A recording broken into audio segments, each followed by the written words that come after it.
Buenos días, docente, compañeros. Mi nombre es Aileen Mendoza, estudiante de quinto semestre de Ciencias de la Información, Bibliotecología y Archivística. En este espacio académico voy a presentar el tema de ordenación documental, un proceso importante dentro de la organización de los archivos. Demos inicio. Bueno, para iniciar, la ordenación documental es un proceso archivístico que consiste en organizar los documentos dentro de una serie documental, siguiendo un orden lógico.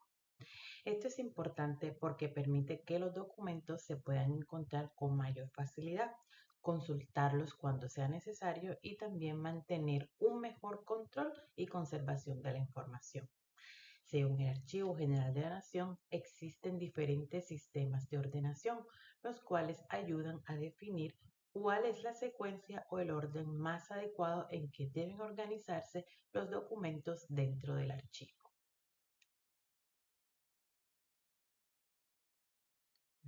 En esta diapositiva gráfica podemos ver un mapa conceptual de los sistemas de ordenación documental. Estos sistemas son las diferentes formas que existen para organizar los documentos dentro de un archivo, con el fin de que sea más fácil encontrarlo cuando se necesite. Primero, encontramos el sistema numérico. Este consiste en organizar los documentos utilizando números consecutivos. Por ejemplo, en una oficina los expedientes de contrato pueden numerarse como 001, 002, 003 y así sucesivamente. De esta manera, cada documento tiene un número que permite identificarlo rápidamente. Bueno, dentro de este sistema también tenemos el orden cronológico, que se organiza los documentos según la fecha porque fueron producidos o recibidos.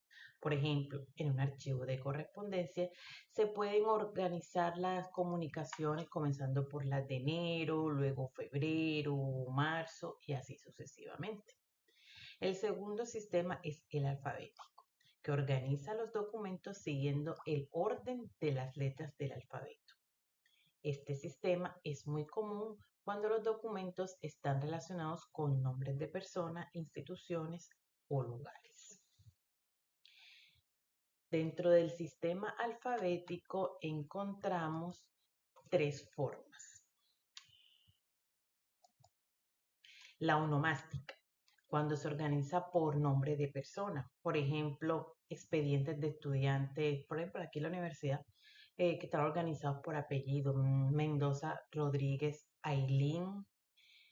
También la toponímica, cuando se ordena por lugares o ubicaciones geográficas. Por ejemplo, documentos de ciudades como Armenia, Bogotá, Cali. Bueno, la temática, cuando los documentos se organizan según el tema o asunto que tratan. Por ejemplo, contratos, informes, correspondencias, proyectos. Finalmente, encontramos el sistema mixto o alfanumérico, que combina números y letras al mismo tiempo. Esto permite una organización más específica. Por ejemplo, un expediente podría identificarse como 2023-015 Mendoza, donde el número corresponde al año o al código del documento y las letras al nombre de la persona o asunto. Bueno, como podemos ver, cada sistema de ordenación se utiliza dependiendo del tipo de documento y de las necesidades del archivo, pero todos tienen un mismo objetivo: organizar la información para que sea más fácil localizarla y consultarla. Bueno, en esta diapositiva podemos observar la forma gráfica que son las series y subseries documentales.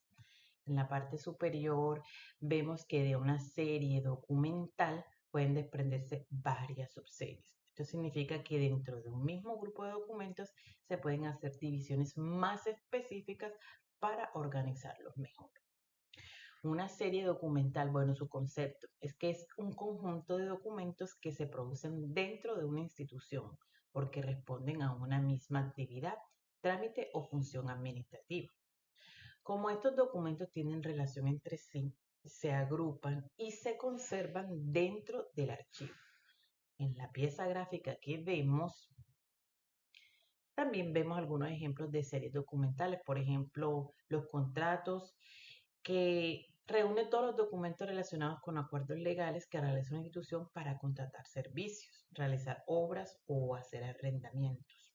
Otro ejemplo es la serie de actas, que contiene los documentos donde quedan registrados lo que se discute, se analiza y se decide en reuniones o comités dentro de una institución.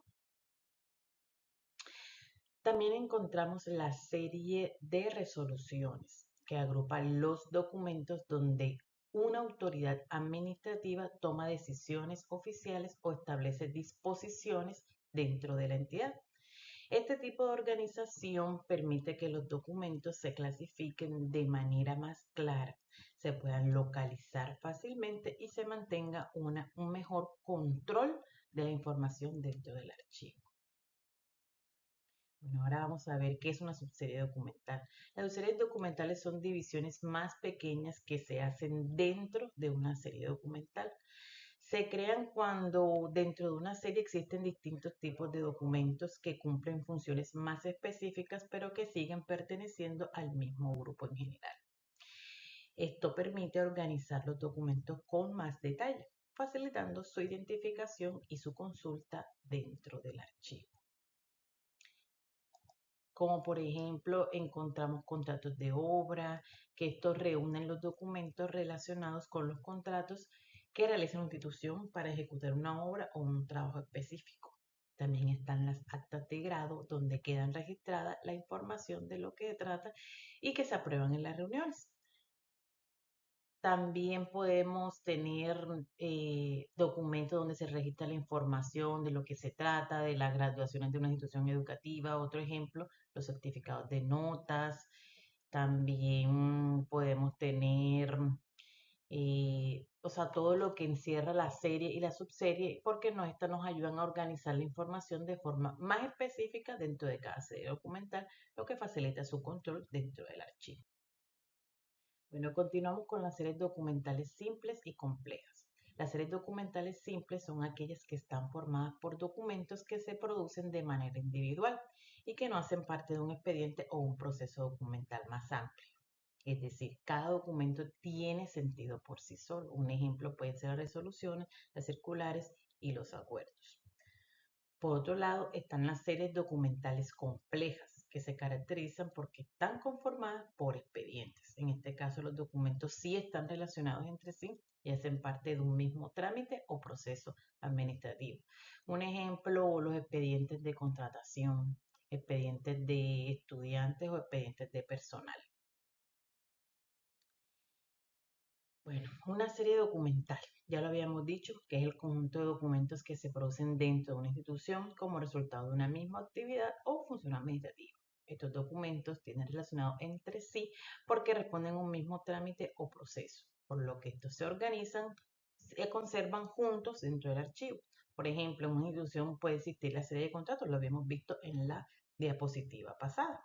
La subserie documental es una división que se hace dentro de una serie documental cuando se requiere organizar los documentos de una manera específica.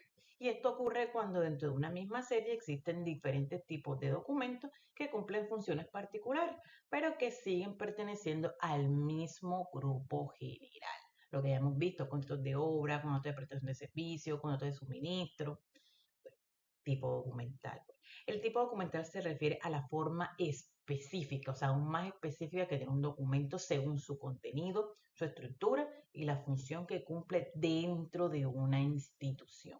Es decir, que identifica qué clase de documento es. Por ejemplo, memorandos, informes, certificados. Bueno, aquí hice dos ejemplos de rotulación de cajas y carpetas de archivo. La rotulación es un proceso muy importante de la organización documental porque permite identificar fácilmente el contenido de las unidades de conservación, ya sean carpetas o cajas. Gracias a esto se facilita la consulta de documentos y también se mantiene un mejor control dentro del archivo. Aquí están mis dos ejemplos, aquí se pueden ver con sus definiciones. Eso son creaciones mías de un trabajo que hice para una entidad. Bueno, por último tenemos la foliación. ¿Qué es la foliación? Bueno, aquí tenemos la definición que es numerar las hojas una por una y esto facilita su recuperación, su encuentro, todo. Hay una fase para realizar la foliación. ¿Y cuáles son? Bueno, nosotros tomamos un expediente que ya esté completamente armado y lo empezamos a numerar. 1, 2, 3 en esta parte. ¿Ya? ¿Qué es importante? ¿Qué es un requisito? Que cuando nos equivoquemos no podemos foliar refoliando. O sea, no podemos borrar. Siempre tenemos que una línea oblicua y colocar el número. Eso sí, si nos falta, si nos sobra, cualquier cosa, pero no podemos borrar el número que estaba aquí. Eso es muy importantísimo. Las recomendaciones con lápiz y siempre los documentos deben estar completos. Bueno, con esto finalizo mi presentación sobre ordenación documental. Me gustaría extenderme un poco más, ya que esto es un poco más extenso, pero aún así quiero agradecerles a todos por su tiempo y por este espacio. Muchas, muchas gracias.